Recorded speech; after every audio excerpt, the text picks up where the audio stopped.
संत संत वाङ्मय याचा अपमान होतो, विडंबना होती, अनादर होतो. तर या दृष्टिकोनातून महाराष्ट्र शासनाने ईशनिंदा कायदा करावा, ईशनिंदा विरोधी कायदा करावा अशी मागणी या अधिवेशनाची प्रामुख्याने आहे. त्याचबरोबर साधारणपणे एक नियमानुसार बघितलं तर कुठल्याही मंदिराच्या तीर्थक्षेत्राच्या परिसरामध्ये कमीत कमी 100 मीटर अंतरावरती कुठल्याही प्रकारची मद्यमांशी दुकानं असतात का?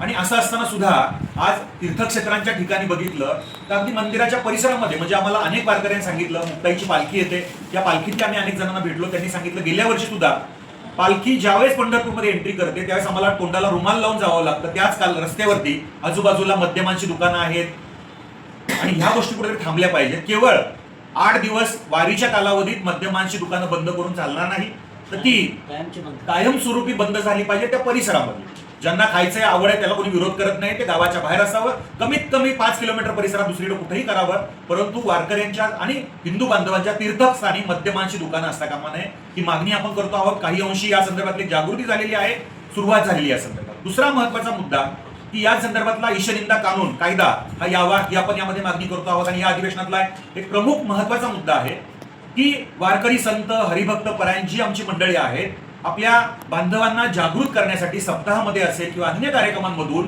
एक जागृतीसाठी लव जिहाद काय आहे, हिंदू बांधवांचा धर्म श्रेष्ठ कसा आहे तो सोडून जाऊ नये, धर्मांतरित होऊ नये, त्याचबरोबर धर्मावर होणाऱ्या आघातांबद्दलची जागृती असेल, नक्षलवाद असेल, आतंकवाद असेल, हिंदू धर्मावर होणारे आघात असतील, या संदर्भात जर जागृती करत असतील तर ते घुसखोर कसे होतात? राष्ट्रवादी काँग्रेसचे प्रवक्ते लवांडे यांनी मध्यंतरी वारकऱ्यांना, अगदी प्रामाणिकपणे काम करणाऱ्या वारकऱ्यांना घुसखोर म्हटलं गेलं. 20 लोकांची यादी जाहीर त्यांनी त्या ठिकाणी केली होती. वास्तविक पाहता खऱ्या अर्थाने मोठ्या प्रमाणावर जागृतीचं कार्य करतात हे कुठेतरी डोळ्यामध्ये खुपतंय आणि म्हणून जाणीवपूर्वकरित्या अशा वारकरी संतांना बदनाम करण्याचे षडयंत्र आहे. आणि अशा वारकऱ्यांची यादी जाहीर करून केवळ त्यांनी त्या संतांचाच अवमान केलेला नाहीये, तर किंबहुना वारकरी संप्रदायाचा अवमान केलेला आहे आणि त्याची जाहीर माफी मागावी ही मागणी आम्ही वारंवार करतो आहोत. आणि अशा सर्व या वारकरी संतांचा सन्मान आम्ही या अधिवेशनामध्ये जाहीरपणे करतो आहोत. हे कुठल्याही प्रकारचे घुसखोर नाहीयेत, हे हिंदू धर्माचे, वारकरी संप्रदायाचे अगदी अग्रस्थानी असणारे श्रेष्ठ संत आहेत.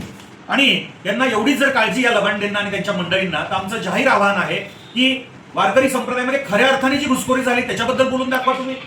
आज अनेक ठिकाणी वारकरी संप्रदायामध्ये समता दिंडीच्या नावाखाली त्या ठिकाणी जे विचारक येतात, जे त्या ठिकाणी बोलणारे वक्ते येतात, वारकरी संप्रदायामध्ये संभ्रम निर्माण करण्याचं काम करतात. आता सुद्धा वारीच्या मार्गावरती पुण्यामध्ये अल्ला देवे अल्ला दिलावे असा बोर्ड लावला गेला.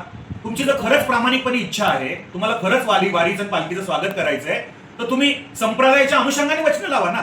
तुमचा स्वतःचा धर्म कशासाठी त्या ठिकाणी आणताय? त्यामुळे अशा जिहादी प्रवृत्त्यांचा लोक जे आहेत त्यांचा सुद्धा आम्ही निषेध करतो आहोत.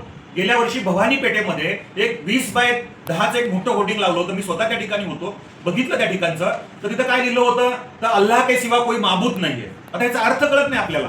वारीच्या मार्गावर संत परंपरा, संत ज्ञानेश्वर माऊली, जगद्गुरु तुकोबाराया यांची पालखी ज्या मार्गावरनं जाते, ज्या ठिकाणी त्याचा मुक्काम आहे, अशा ठिकाणी तुम्ही याचा अर्थ काय माहितीये की अल्लाशिवाय दुसरा कोणीही दैवत नाहीये, अल्लाशिवाय दुसरं कोणीही श्रेष्ठ नाहीये, अशा प्रकारचे बोर्ड त्या वारी मार्गावर लावण्याची हिंमत कशी होते? आणि म्हणून खऱ्या अर्थाने करायचंय तर सांप्रदायिक भूमिका सुद्धा या ठिकाणी आहे की सर्वांना घेऊन सामावून चालतात. तुम्ही तुमचा धर्म त्या ठिकाणी कशासाठी आणता? त्यामुळे हा महत्वाचा मुद्दा आहे. तुम्हाला संत वाङ्मयाचं जे असणारं मुख्य अर्थ आहे तो कुठेतरी बाजूला ठेवून त्याचा विपर्यास करून लोकांच्या समोर संभ्रम निर्माण करावा अशा पद्धतीनं एक षडयंत्र काही लोकांचं चालू आहे. तर याच्यावर कुठेतरी आवर आला पाहिजे.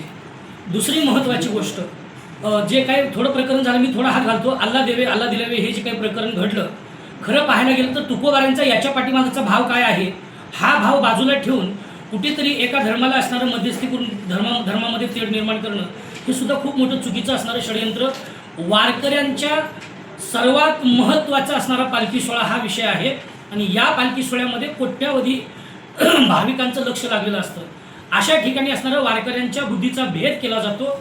असं कोणतंही कटकारस्थान कुणी करत असताना त्याच्यावर सरळ शासनाने असणारं बंदी आणावी. जर असं कुणी करत असेल तर त्या लोकांना कठोरात कठोर शिक्षा केली पाहिजे.